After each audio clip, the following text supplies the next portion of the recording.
नमस्ते। रूट्स की बातें कार्यक्रम से मैं शुभ्रा आप सभी का हार्दिक स्वागत और अभिनंदन करती हूँ।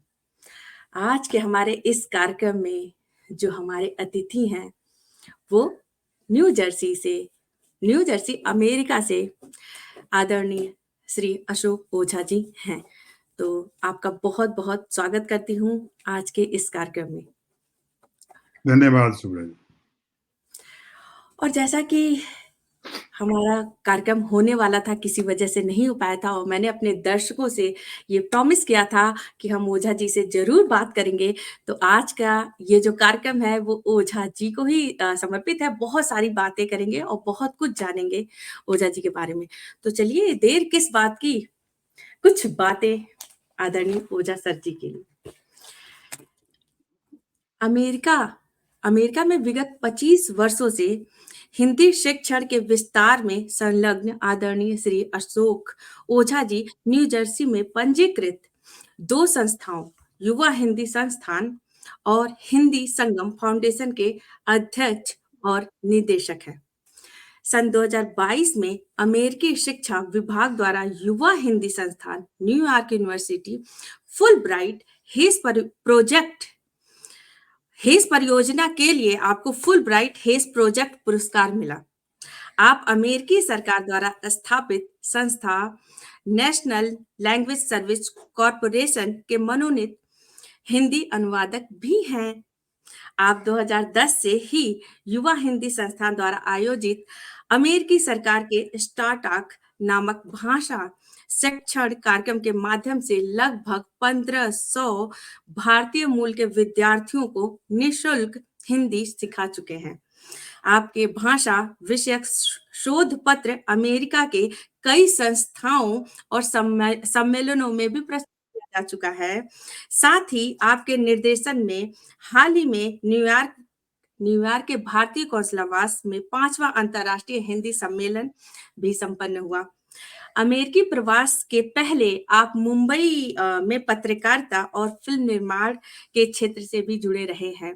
तो आपको एक बार पुनः मैं बहुत ही आदर और मान सम्मान के साथ रूट्स की बातें कार्यक्रम में स्वागत करती हूँ।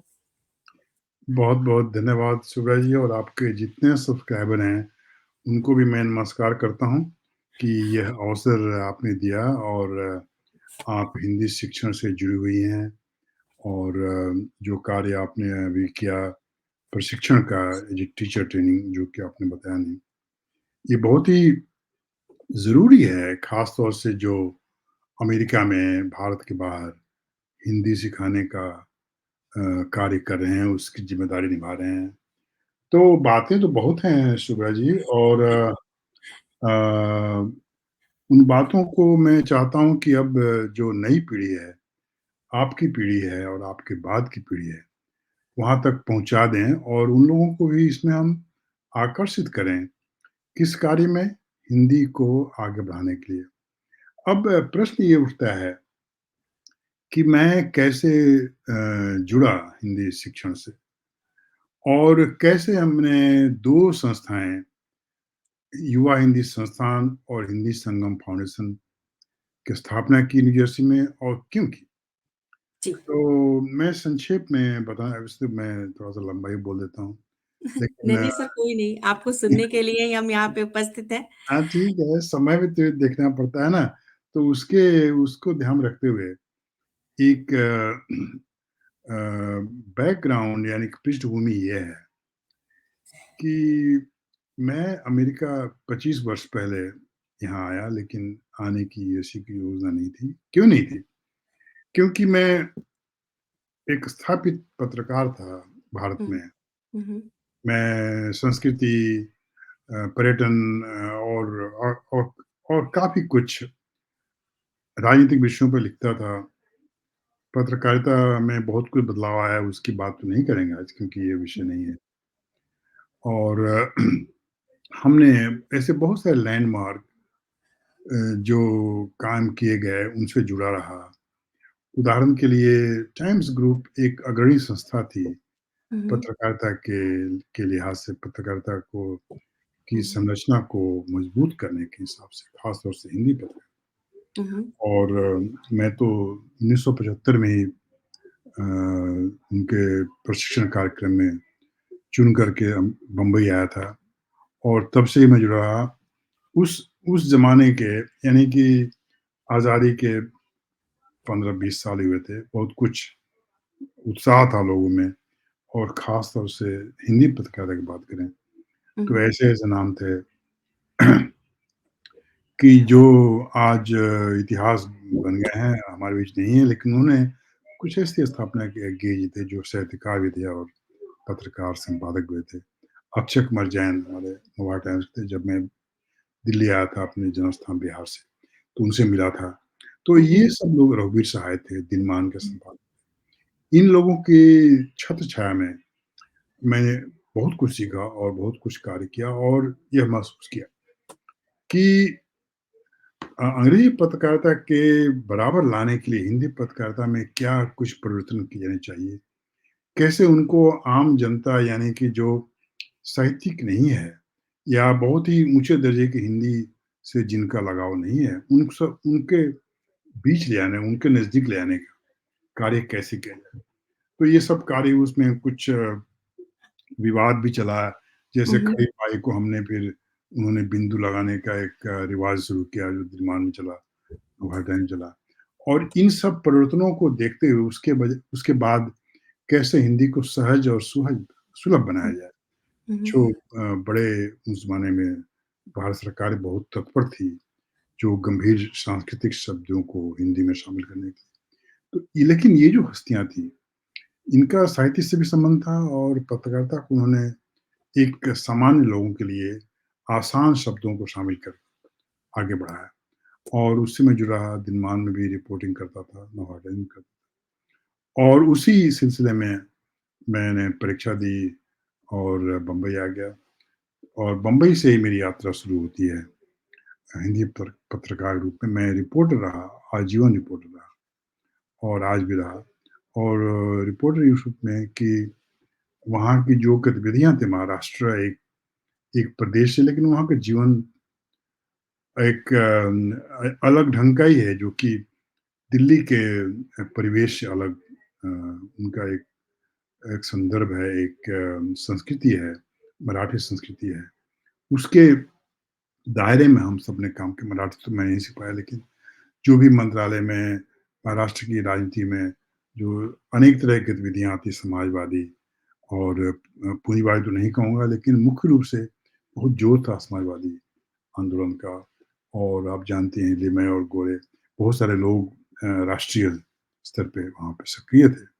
लेकिन महाराष्ट्र एक गढ़ था समाजवादी आंदोलन का और वो सब हम लोगों को, पत्रकारों को प्रभावित करता था। ख़ैर तो बाद में मैं गुजरात में मेरी ड्यूटी लगी, फिर गोवा में लगी, इस तरह से वहाँ के जनेऊ देखने सुनने का मौका लगा।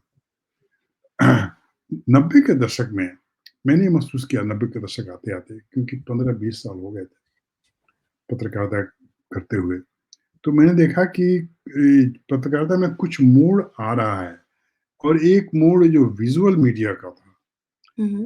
ऑनलाइन तो वेबसाइट का तो अभी प्रारंभ नहीं हुआ था, लेकिन जो वीडियो जर्नलिज़्म था, वो प्रारंभ हो गया था और आपकी जानकारी के लिए हमने 1994-95 में लार्सन टूब्रो नामक कंपनी के लिए एक डिज़ाइन किया, मैंने किया और उसको उन्होंने स्वीकार किया कि कैसे उनकी जो कॉर्पोरेट एक्टिविटीज़ हैं, बड़ी व्यावसायिक संस्थानों की गतिविधियाँ हैं, उनको ये वीडियो में कैद करके और लोगों तक पहुँचाया जाए। तो लार्सन टूब्रो आप जानते हैं कि बहुत ही कॉन्ग्लोमरेट यानी कि अनेक तरह की कार्यों में लगी हुई थी, आज भी लगी, आज बहुत ज़्यादा बढ़ गया है। जैसे कि फैक्ट्री, कारखाने बनाना, पुल हुँ, हुँ। बनाना, सड़क बनाना।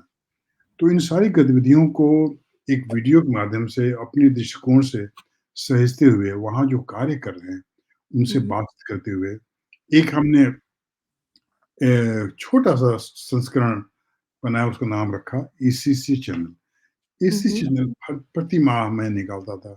उसमें वीडियो और टिप्पणी होती थी और जो जानी-मानी कुछ हस्तियाँ थीं जैसे मतलब ज बहुत ज़्यादा नहीं, किट्टू गडवाणी किस्म की, उन लोगों को ला कर के। एक उनको फ़ील होता था, उन सारी गत जैसे 5-6 एक्टिविटीज़ को एक साथ कैसे जोड़ें अपने पत्रकारिता के अनुभव को लाते हुए, और ये सब अंग्रेज़ी में था। और ये मेरे चुनौती, लेकिन इसी बहाने हमने काफ़ी कुछ सीखा। और इसी चैनल को उसके लिए इंस्टीट्यूट ऑफ विजुअल कम्युनिकेशन उसका कुछ नाम है, बम्बई में संस्था है, फॉर पब्लिक रिलेशंस के की संस्था है। उन लोगों ने उसको पुरस्कृत किया, पहला ही हुँ, वीडियो था, हुँ, हुँ, जिसके लिए मैं उसका निदेशक था, मैं उसका निर्माता भी था, और लासिन टुब्रो के जो कम्युनिकेशन डिपार्टमेंट है, उनकी ओर से पूरा सहयोग मिलता था। तो ये एक नया अनुभव था मेरे लिए। उसी के साथ मैंने एक ये भी किया कि कैसे स्क्रीन पर आप जानते हैं कि उन दिनों सिर्फ़ दूरदर्शन ही हुआ करता था, और दूरदर्शन के साथ जुड़ी संस्थाएँ, फ़िल्म्स डिवीज़न, उन लोगों ने मुझे अपना सलाहकार बनाया कि वहाँ पे डॉक्यूमेंट्री फ़िल्मों का बहुत काम होता था। और उसी दौरान 1990 1991 92 से लेकर 94 तक मैंने 2 कथानक लिखे, जिन कथानक का संबंध उस ज़माने की नरसिंह राव सरकार और उनके बाद की सरकारों से था कि कैसे जो गरीब तबका है उनको आगे बढ़ाया जाए। तो उस स्क्रिप्ट को स्वीकार किया गया और उस पर मैंने फ़िल्म बनाई। इसका मैं नाम आपको यहाँ पे थोड़ा रोकना चाहूँगी। जब एक तरह से अगर देखा जाए तो जब आप करियर काइंड ऑफ पूरा सेटल था, आप पत्रकारिता में एक्टिव थे, साथ ही फ़िल्म निर्माण के दौरान फिर ये अमेरिका का रास्ता कैसे निकल गया? हाँ, ये सही कहा, क्योंकि मैं ज़रा विस्तार से बताने लगा था। तो मैं ये कहना चाह रहा था कि मैं वहाँ पूरी तरह से स्थापित था, जी, और बिल्कुल। पत्रकारिता से थोड़ा-सा आगे बढ़कर मैं डॉक्यूमेंट्री फ़िल्म मेकिंग में भी अपना स्थान बना रहा था, और हुँ, हमने ये संस्था बनाई थी, और काफ़ी अच्छा चल रहा था सब कुछ। एक तरफ इसी चैनल, दूसरी तरफ से फ़िल्म्स डिवीज़न का काम-काज। हुँ, लेकिन मुझे ऐसा लगता था कि हमारी शिक्षा-दीक्षा में कुछ कमी रह गई है। कुछ ऐसी विवेचनाएँ हैं राजनीतिक स्तर पे, जिनको करने के लिए और भी हमें अपने ज्ञान को, अपने नॉलेज को बढ़ाना चाहिए। बढ़ाना आप चाहिए। जो मेरे पीछे देख रही हैं, अभियान का एक क्लैप बोर्ड है, वो हुँ, एक याददाश्त है, हमारी पहल फिल्म थी अभियान, इसलिए क्या बात हम है! करते हैं। तो अभियान में मतलब जो लोगों को जागृत करने का ये कहानी थी, ज़्यादा विस्तार से नहीं। खैर, तो मैं और आपको बताना भूल गया कि मैं 1991-92 में भी यहाँ पे न्यूयॉर्क में आ चुका था पत्रकार के रूप में, और ओह! संयुक्त राष्ट्र संघ में मैंने 6 महीने तक क्या बात रिपोर्टिंग है! की, और सारी रिपोर्टें नवाडे में छपती थी वहाँ पे। हुँ, हुँ, और उसके बाद मुझे लगा कि यहाँ की शिक्षा व्यवस्था बहुत अच्छी थी, मुझे मालूम था, और कई दोस्त कोलंबिया में पढ़ते थे। हुँ, मुझे लगा हुँ, कि मैं भी कुछ अपने ज्ञान को आगे बढ़ाऊँगा। हुँ, हुँ, तो अंतर्राष्ट्रीय मामलों पर अध्ययन करने के लिए मैं आया, और मैं न्यूयॉर्क विश्वविद्यालय में मैंने प्रवेश ले लिया, और उसी के साथ मेरा परिवार भी आया। हम लोग मतलब स्पॉन्सर वीज़ा पे आए थे, और एक नया संघर्ष मैंने देखा कि यहाँ सब कुछ नए सिरे से शुरू करना है, लेकिन मैंने उसके लिए कोई चिंता नहीं की। मेरी एक बेटी थी, उसको पढ़ाया स्कूल में, और अपने बल पर आगे बढ़ने के लिए न्यूयॉर्क यूनिवर्सिटी में मैंने अपना दाखिला लिया, और 1997-98 3 साल तक मैं वहाँ पढ़ाई की, और अपना उसको इंटरनेशनल अफेयर्स में पूरा किया। और मैंने देखा कि जिन बातों को मैं जानता हूँ, उनको ही बार-बार पढ़ा जा रहा है, तो इसके लिए मुझे बहुत आसानी हुई। इंटरनेशनल अफेयर्स में मैं डीन्स डीन्स लिस्ट में आया, लगभग लगभग सभी विषयों में ए ग्रेड प्राप्त हुआ मुझे, तो मुझे खुशी इस बात की। क्या बात है! खैर, आपके डॉक्यूमेंट्री के पे भी मेरे पास उस पे भी हम आएँगे, लेकिन मैं ये जानना चाहती हूँ अमेरिका तक मैं थोड़ा-सा पहले आपको पीछे ले जाना चाहती हूँ पुरानी यादों में, फिर आएँगे वापस अभी के वर्तमान समय में। आप जैसे कि आप बोल रहे हैं आप पत्रकारिता में यहाँ पे भी आने के बाद से आपने एडमिशन लिया। वो कौन-सा मोमेंट था, जब आपको लगा कि हिंदी या हिंदी शिक्षण में कदम रखना चाहिए? क्या क्या ऐसी आपके मन में बात आई या ऐसी कौन-सी घटना घटी कि इसकी आपने थोड़ी-सी अचानक एकदम से अलग मुझे लगता है ये कला का क्षेत्र है निर्माण, फ़िल्म निर्माण या फिर पत्रकारिता और ये एक हिंदी, वो भी अमेरिका में। शुभ्रा जी, उन उन दिनों एक बात बताना ज़रूरी है कि पत्रकार और मेरी कंटेम्परेरी यानी कि सामाजिक समस्याओं को पर मतलब लेखन में या पर्दे पर लाने में जो कार्य करते थे, तो पत्रकार एक एक्टिविस्ट हुआ करता हुँ, था हुँ। और मेरे विचारधारा के कई लोग थे और तमाम लोगों को अभी भी हैं, विष्णु नागर जी हैं, साहित्यकार बन गए हैं, आनंद जी हैं, कई लोग हैं। ये सब लोग एक एक्टिविस्ट के रूप में अपनी भूमिका निभा रहे थे। तो पत्रकारिता मेरे लिए एक नौकरी नहीं थी बल्कि कुछ समाज को की बुराइयों को सामने लाने के लिए, उनको कुछ बदलाव लाने अकेले हम तो नहीं कर सकते लेकिन कोशिश ज़रूर कर सकते हैं। कार्य किया जाए और जो राजनीति में या दूसरे क्षेत्रों में जो कमियाँ हैं, जो खराबियाँ हैं, इन दिनों भी आप जानते हैं कि हुँ, हुँ। इंदिरा गांधी का ज़माना था और तब कांग्रेस का बहुत बोलबाला था और हम लोग कांग्रेसी नहीं थे, हम लोग उसके उसके जो समस्याएँ, उनके जो गलत कार्य थे, उनको आगे लाने के लिए और इसके लिए हमें कोई डर नहीं था, हमें कोई किसी किस्म का लिहाज़ नहीं था। यही कार्य करते रहे हम लोग 8वें दशक में और 90 दशक में मुझे ऐसा लगा कि मुझे एक अपने ज्ञान को बढ़ाना बहुत ज़रूरी है और जैसा कि मैंने कहा इसी कारण से मैं जब अमेरिका आया तो न्यूयॉर्क में मैंने देखा कि यहाँ की उच्च शिक्षा काफ़ी अच्छी है इसलिए मुझे यहाँ शामिल होना चाहिए और मतलब शिक्षा से हमारा संबंध बहुत पुराना था। मेरे पिताजी जो हैं स्कूल के हेडमास्टर थे और मैं आगे कुछ न नया कुछ पढ़ना चाहता था और इसीलिए मैंने दाखिला लिया इंटरनेशनल अफेयर्स में। मेरा उद्देश्य ये था कि मैं भारत की जो सामाजिक स्थिति है, उसकी विश्लेषण, उसकी विवेचना सही ढंग से करूँ और पत्रकारिता में लाऊँ। लेकिन पत्रकारिता सिर्फ़ लेखन तक ही सीमित नहीं रखना चाहता। जैसा कि मैंने कहा कि तब ज़माना आ गया था वीडियो जर्नलिज़्म का हुँ, और हुँ। मैं उसमें प्रवेश कर चुका था अपने हिसाब से।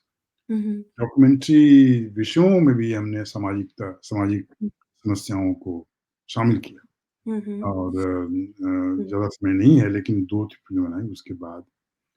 तो ख़ैर ये सब करने के बाद एक नया दौर हुआ अमेरिका में अपनी पढ़ाई करने का, अपने परिवार को सँभालने का और मुझे लगा कि आजीविका बहुत ज़रूरी चीज़ है इसलिए हमने एक ऑनलाइन क उन दिनों 97 1997 के आस-पास हुँ, अ, हुँ।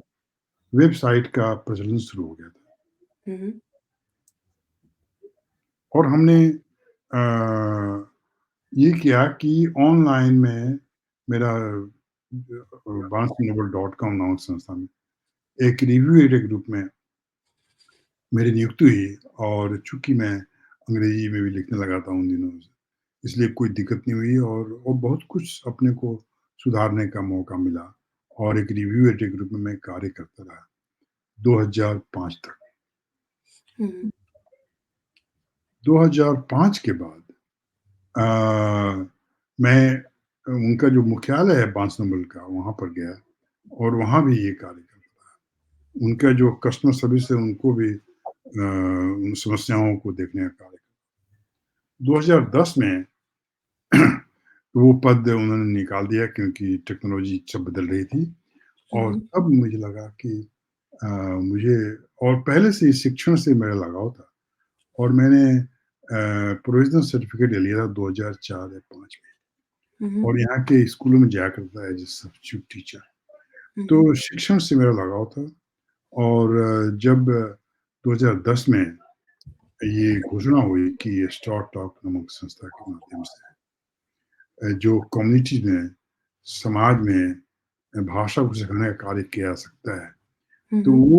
वो उसमें मेरी रुचि हुई और मैंने अपना कार्य क्षेत्र थोड़ा-सा बदला और यूपेन में जाकर के हमने प्रशिक्षण लिया हिंदी शिक्षक के रूप में स्टार टॉक सिस्टम पद्धति के अंतर्गत और अपने आप को एक प्रशिक्षित शिक्षक के रूप में स्थापित करते हुए हमने संस्था बनाई युवा हिंदी संस्थान यहीं न्यू जर्सी में पंजीकृत किया और उसके माध्यम से हमने जो गर्मी की छुट्टियों में स्कूली बच्चे जब थोड़ा-सा जी, जी, आज़ाद जी, हुए जी। हैं 2-3 महीने उस ज़माने में 15 दिन का कार्यक्रम हमने रखा और वो स्वीकृत हुआ और इसी बहाने हमने यहाँ के केंद्रीय विश्वविद्यालय में 2010 और 11 में स्टार टॉक कार्यक्रम किया, उसका मैं निदेशक था हुँ, और हुँ। उसके बाद 2012 से पेंसिल्वेनिया में चूँकि वहाँ कोई कार्यक्रम नहीं था, हमने नॉर्थ पेनिनसुला डिस्ट्रिक्ट और बेंसिलम में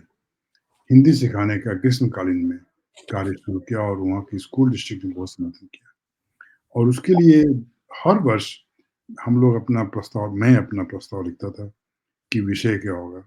विषय के अनुरूप जो हमें प्रशिक्षण मिला था यूपेन में, उसके दायरे में रहते हुए जो औपचारिक शिक्षा है वो कैसे दी जानी चाहिए, उसके आधार पर अपना करिकुलम बनाए थे, शिक्षकों को प्रशिक्षित करते थे और गर्मियों में बच्चों को आमंत्रित करते और निःशुल्क शिक्षा देते। तो निःशुल्क शिक्षा के लिए मैं अमेरिकी सरकार को धन्यवाद देना चाहता हूँ कि उन्होंने स्टार्ट और ग्रांट उपलब्ध कराया था जिसके कारण ही हम लोग निःशुल्क शिक्षा दे सके और क्यों दे सके क्योंकि सच्ची बात तो ये है कि हिंदी में ही कार्य किया था और हिंदी में ही कार्य करने की इच्छा थी।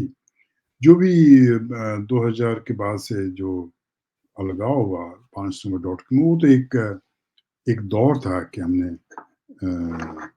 रिव्यू एडिटर या दूसरे जो पत्रकारिता से जुड़ा हुआ काम था वो किया, लेकिन मुख्य रूप से मैं हिंदी का कार्य करना चाहता था और मैं जी। मैं यहाँ पे अपने दर्शकों को बता दूँ कि आपने हिंदी शिक्षक के रूप में तो जो प्रयास किए ही किए हैं, उसके साथ-साथ हिंदी शिक्षकों को प्रशिक्षण के साथ ही आपके प्रयासों से न्यू जर्सी के मिडलसेक्स काउंटी कॉलेज और बेंसलम आई मेरे ख़्याल से मैं प्रोनाउंसिएशन सही कर रही हूँ, स्कूल में भी हिंदी पाठ्यक्रम प्रारंभ हुआ और जो कि सच में बहुत बड़ी बात है। हमारे यहाँ भी एरिया में शिकागो कॉन्सुलेट और जो यहाँ पे हिंदी जो सेवक कहें या जो प्रयास है हिंदी को लेके अभी हमारे किसी भी काउंटी में अभी हिंदी का पाठ्यक्रम या स्कूलों में नहीं आया है और आपने ये करके दिखाया है तो ये वाक़ई बहुत बड़ी बात है और हम सबको सीखने वाली ये बात है।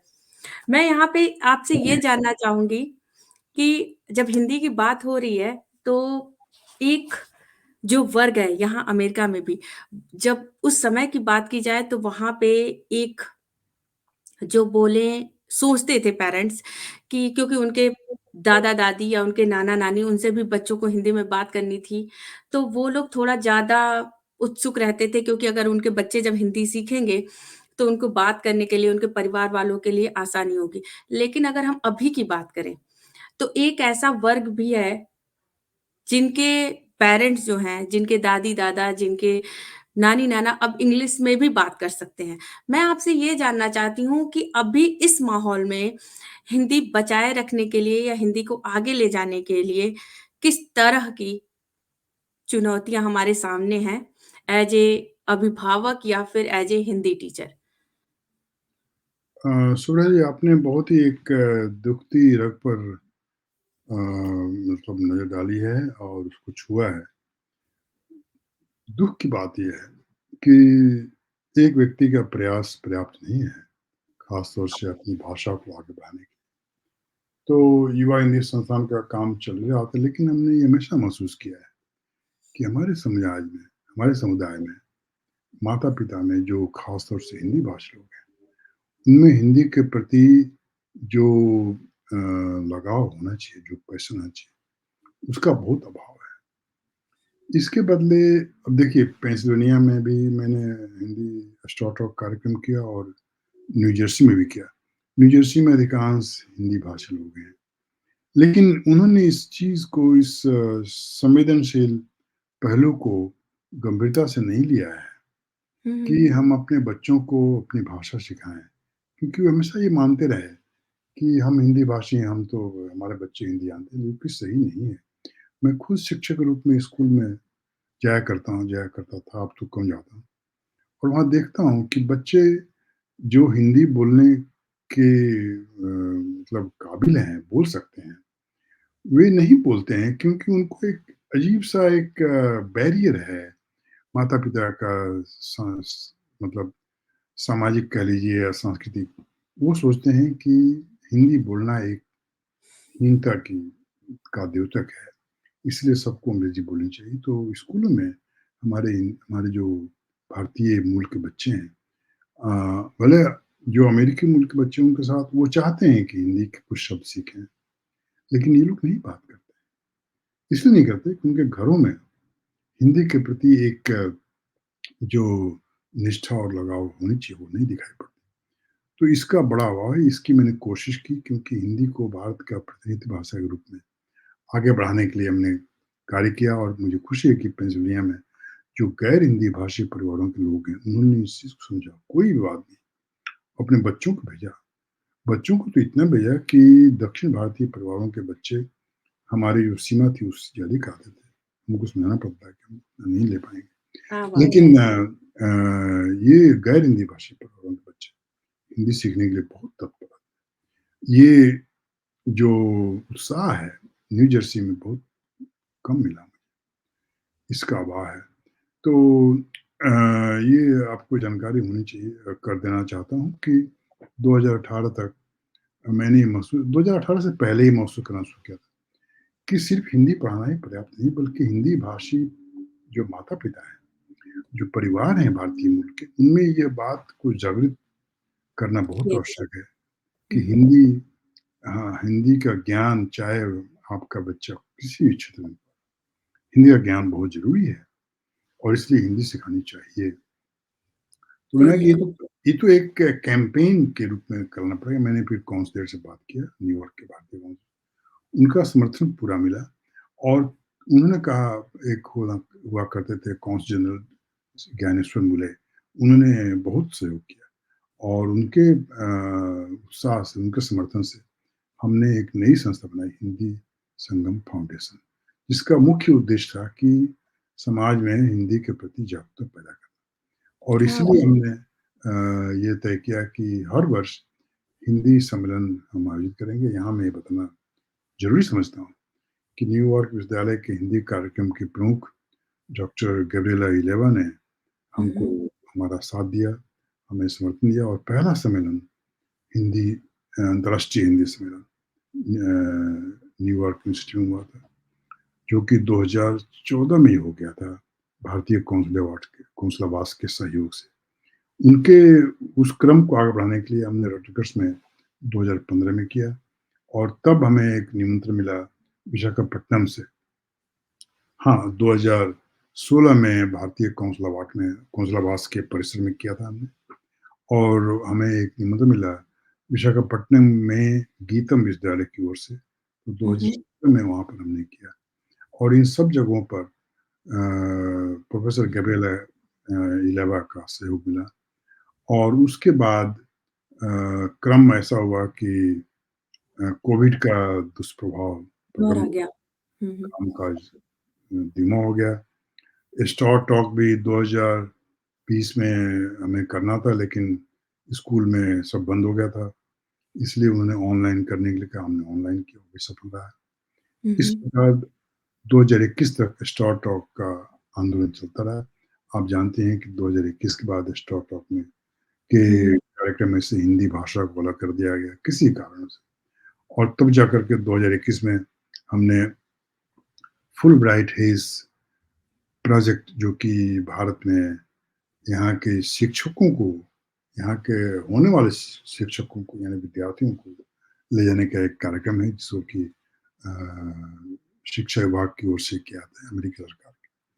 उसके लिए हमने प्रस्ताव रखा और क्लाइमेट चेंज पर विषय पर पाठ्यक्रम बनाने के लिए उन्होंने हमारा प्रस्ताव मंजूर किया। 2020-22 में हम गए 1 महीने के लिए अक्टूबर-नवंबर में, वहाँ पर नैनीताल और यहाँ अ, राजस्थान में सब उनका दौरा कराया, एजुकेशनल एकेडमी और कैसे अपने जीवन को सहज और सकुशल यानी कि चुनौतियों के बावजूद कैसे चलाया जाए, बिना किसी बाहरी मदद के, ये कार्य हम देखने के लिए हम गए मुंबई में डहाणू के पास वारली गाँव में। हुँ।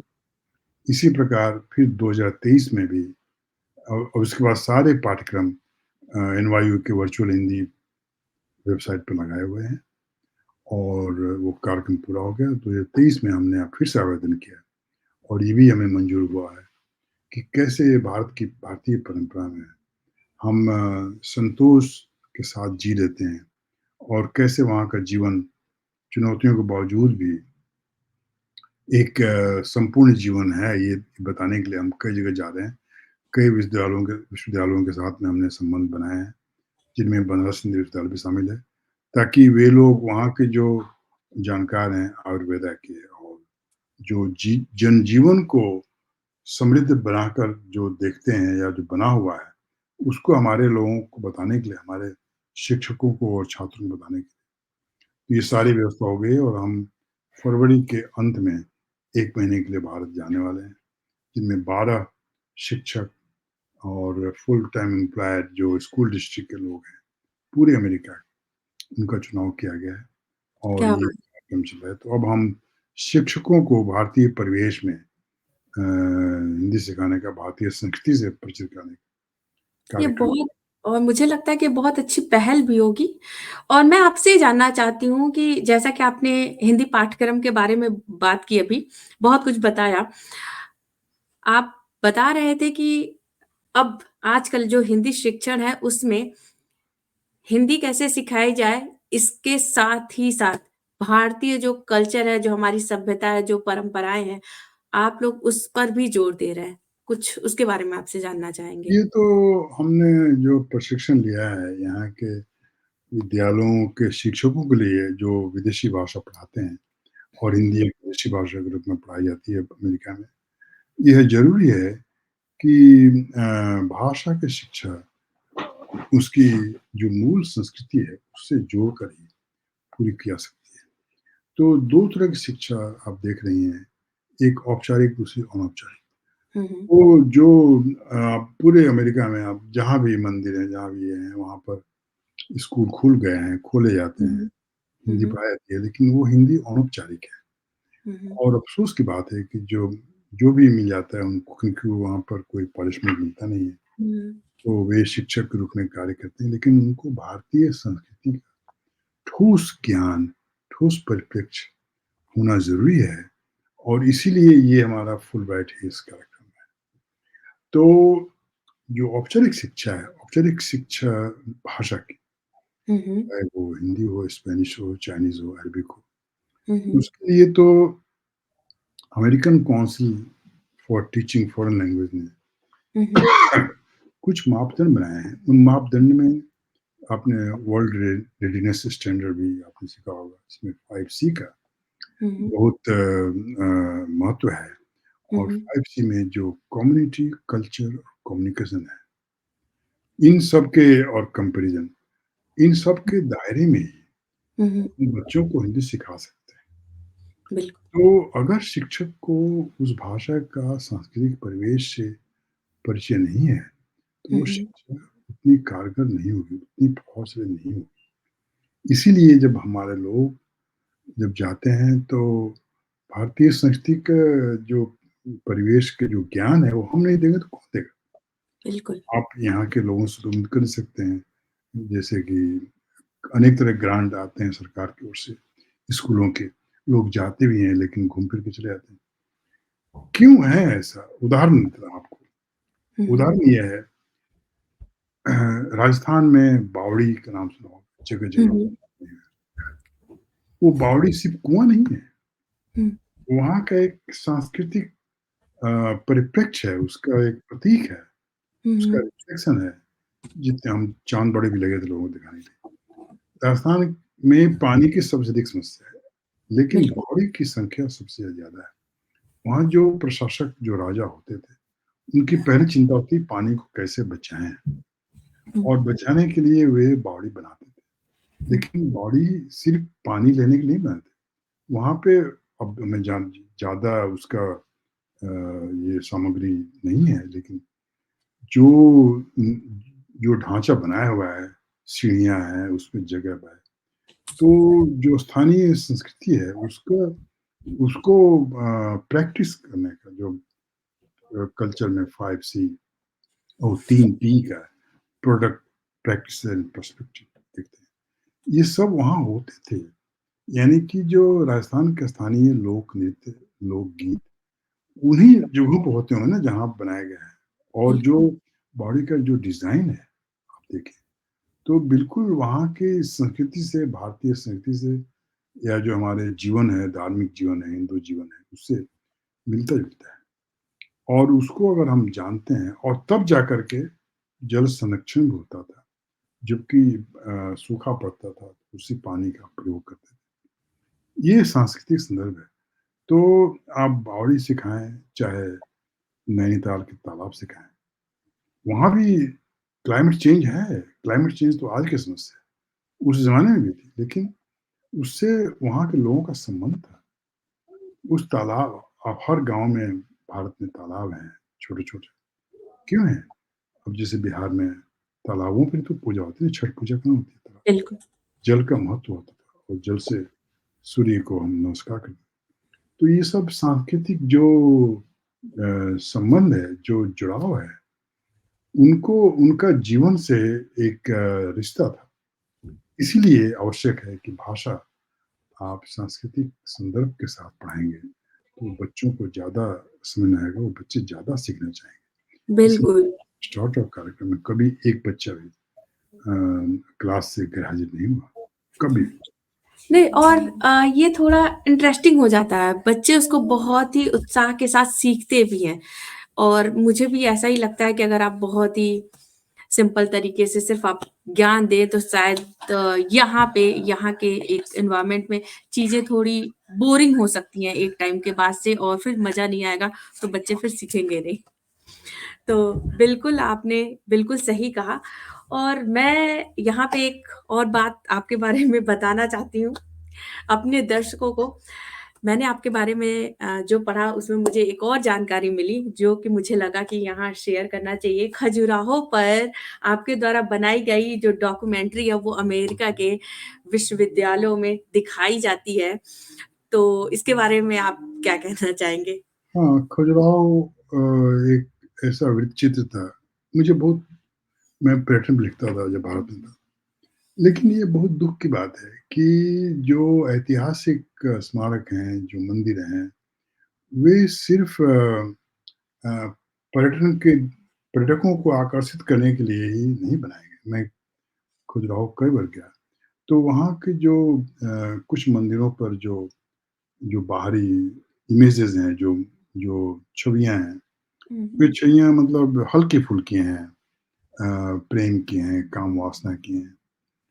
तो मैंने ये देखा कि वहाँ जो टूरिस्ट गाइड हैं, वे कामसूत्रा को दिखाते हैं। हुँ, कामसूत्र हुँ। अपनी अलग चीज़ है और इसके लिए हमने कहा कि इसके बारे में कोई अकादमिक दृष्टिकोण देना चाहिए। तो जो दिवांग देसाई जिन्होंने अपना जीवन दिया, खजुराहो की सब मूर्तियों का अध्ययन करने की, उसकी विवेचना की, उनको ले गया और उनसे हमने उन मंदिरों के पर जो भी चित्र दीवारों पर, उनकी व्याख्या करने के लिए कहा और उसको हमने डॉक्यूमेंट्री में खजुराहो बियॉन्ड इरोटिका, ऐसा हमने 20 मिनट डॉक्यूमेंट्री बनाया था और जो कि हार्वर्ड में दिखाया गया और एक यहाँ के डिस्ट्रीब्यूटर हैं, उनको दे दिया हमने।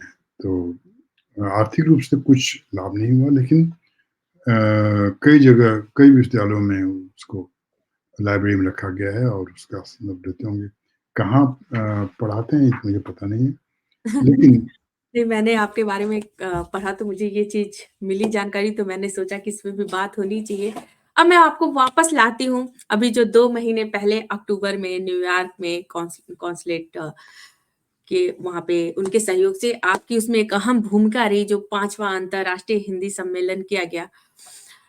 तो उसका आपने जैसे कि बताया कि क्या सोच के ये स्टार्ट किया गया, ये कैसा रहा? अभी जो 2 महीने पहले क्योंकि अमेरिका के साथ-साथ अनेक जगहों पे वहाँ पे जो हिंदी शिक्षक के साथ-साथ कविगण कई लोग गए, तो कैसा शानदार मतलब मैंने सिर्फ़ फ़ोटो देखी, आप उसके बारे में कुछ बताएँ, कहाँ तक सफल रहा? इसका एक वेबसाइट है, IHC international unicorn, hmm, IHC hmm. 2023 hmm, hmm. Dot in, आप चाहें तो कहीं पर सूचना में दे सकती हैं।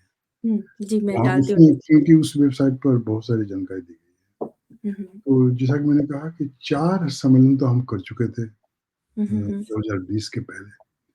5वाँ करने की जदोजहद थी, जानती हैं आप कि किस इस तरह के सम्मेलन आयोजित करने में बहुत कुछ बहुत ही प्रयास करने पड़ते इन्वेस्ट हैं, करना कई पड़ता लोगों को जोड़ना पड़ता है, और एक टीम उसके लिए धन भी चाहिए।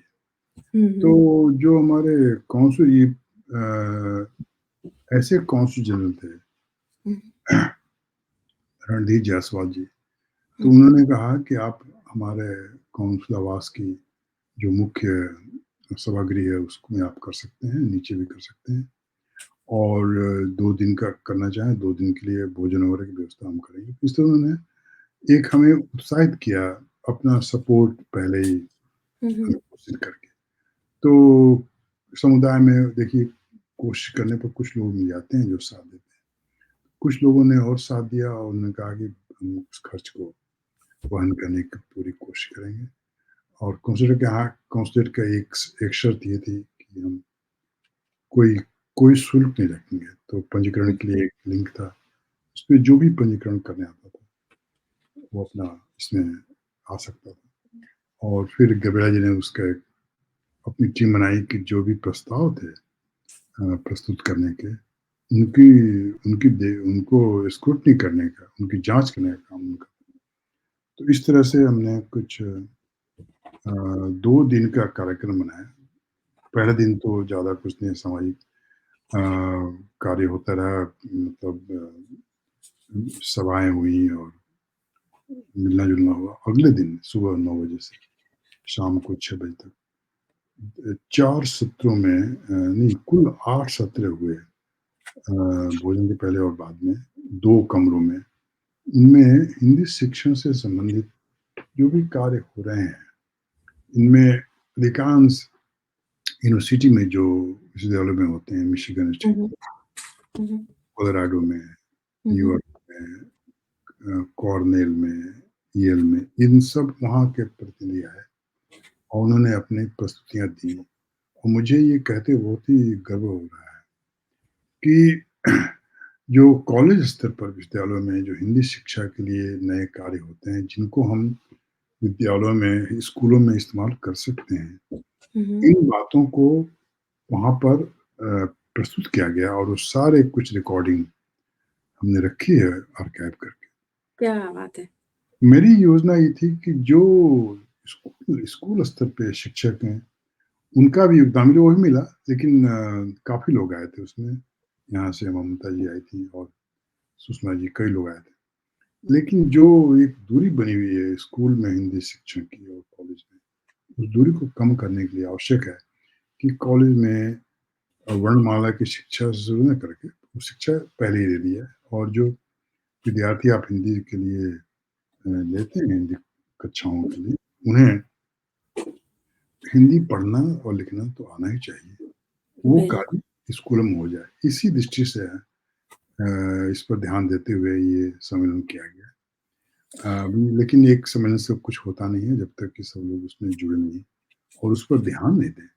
तो मैं कहना चाहूँगा कि भारतीय कौंसल आवास की ओर से सहयोग मिला और वे और भी कुछ करना चाहते हैं और हम आगे जा कर के ये कोशिश करेंगे कि भाषा शिक्षण के लिए हिंदी हिंदी भाषा शिक्षण के लिए एक कंटिन्यूअस चेन बनाया जाए, एक निरंतरता बनाई जाए, ताकि प्राइमरी स्कूल से लेकर के कॉलेज में आने तक उनको ज्ञान इतना हो जाए कि वे पढ़ सकें, लिख सकें और बातें कर सकें।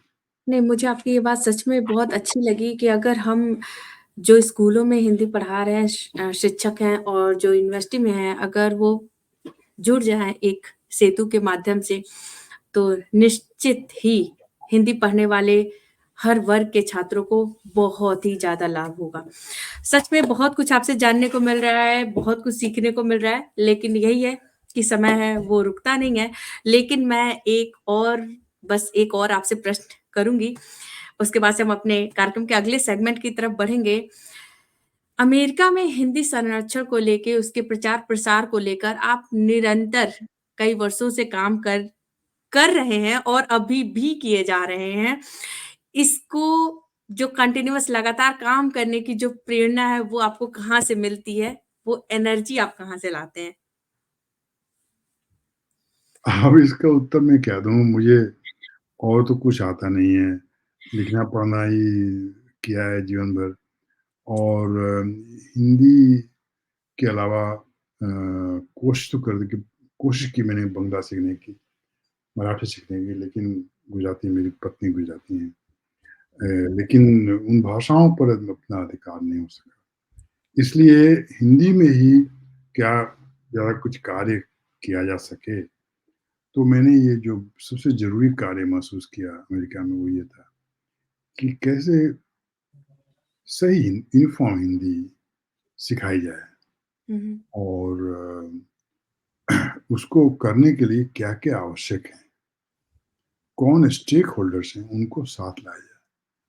तो ये काम मुझे अच्छा लगता है और इसके लिए मुझे कुछ अधिक ऊर्जा की आवश्यकता नहीं है और मैं करता रहता हूँ।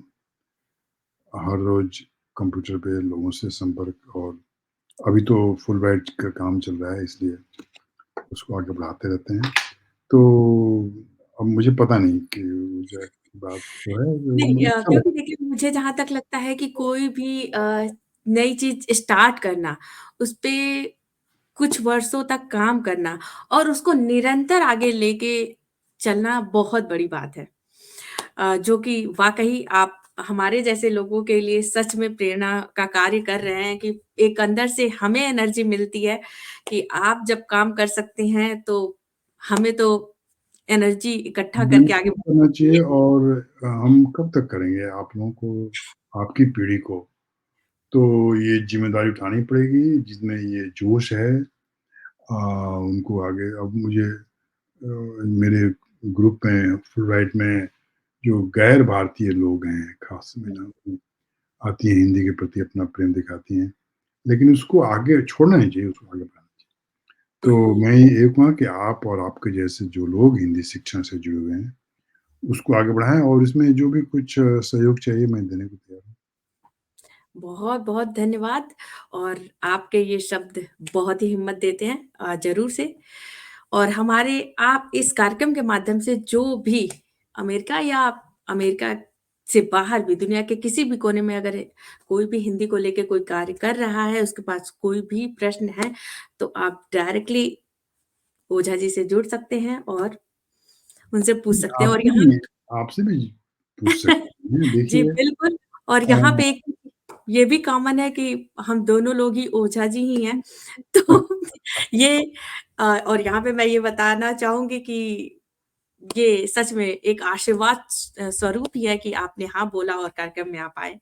देखिए आपका चैनल और आगे बढ़े और उसमें जो भी कुछ हमें आपसे आपको चाहिए सहयोग करेंगे। काफ़ी लंबी बात हो गई तो आप चाहें तो उसको 2 हिस्सों में बाँट सकती हैं। उसमें और भी जो बातें नहीं हो पाई वो हम करेंगे। जी, बिल्कुल क्योंकि आप आप आगे एक बढ़ें। ऐसे व्यक्तित्व हैं जिनको 1 घंटे में समेट पाना मेरे बस की बात नहीं है।